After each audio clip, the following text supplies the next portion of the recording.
দুধটাকে একটু নাড়িয়ে দিচ্ছি, দিয়ে কটা তেজপাতা ছিঁড়ে দিয়ে দিলাম। এবার দুধটাকে ভালো করে ফুটিয়ে নেব।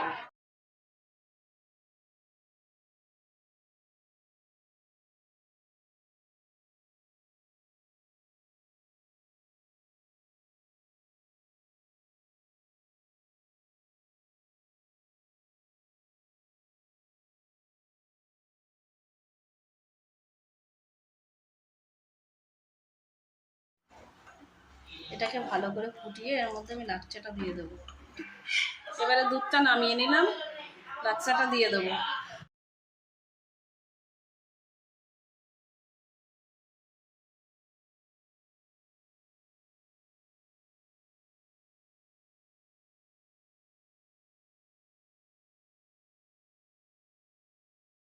একটু নেড়ে নিচ্ছি।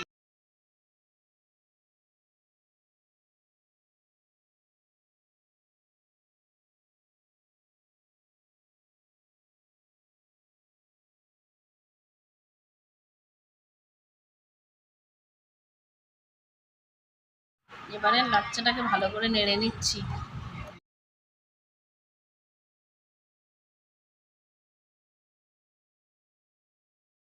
এবার কিছুক্ষণ রেখে দেবো। এটা আবার বাটিতে দিয়ে দিচ্ছি।